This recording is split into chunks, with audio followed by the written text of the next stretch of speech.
د نیوز پریس چینل لیدونکو السلام علیکم، ستړي مشئ، پام وکړئ تازه لاندو مهمو خبرونو ته. شپیګل وایي هره ورځ زرګونه افغانان د بېوزلۍ او ناهیلۍ په خاطر وطن پرېږدي.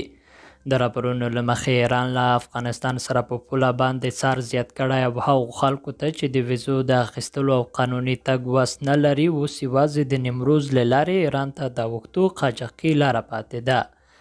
بل لور ته ملګري ملتونه وایي افغانستان د نړیواله ټولنې مرستې ته اړتیا لري. افغانستان کې میلیونونه وګړي د نړیواله ټولنې مرستې ته اړتیا لري. د ملګرو ملتونو د کډوالو عالي کمشنرۍ په یوه تازه ټویټ پیغام کې ویلي چې د افغانانو ترمنځ ورځ تر بلې لوږه او سختۍ پراخیږي. سرچینه کاږي چې همداوسه شاوخوا 19 میلیونه افغانان له لوږې سره مخ دي او ټول د نړیواله ټولنې مرستې او لاسنیوي ته اړتیا لري. د ملګرو ملتونو عالي کمشنري وایي چې د سیمې په هیوادونو کې بیکاري، د افغان وګړو کډوال کیدل او بیرته راتګ په هیواد کې د کافي کار نشتون او وچکالۍ هغه څه دي چې د افغانانو ژوند یې سخت کړی دی. او امریکا کې وسلوال بریدګر 10 کسان وژلي دي.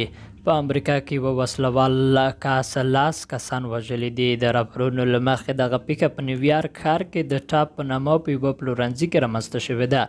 ځایي امنیتي سرچینو ویلي چې وسلوال کس نظامي جامې اغوستې وې، زرې یې پر تن وه او پر خلکو یې ډزې پیل کړي دي. داسې راپورونه هم شته چې یا د کس د برید دغه صحنه په ټولنیزو رسنیو کې په ژوندۍ بڼه خپروله. بریدګر نیول شوی دی خو پولیس وایي د پیښې په اړه پلټنې ترې کوي او ډېر احتمال شته چې د پیښې اصلي لامل د بریدګر نژاد پرستانه احساسات وي. قدرمنو لیدونکو له ملتیا مو مننه کوم.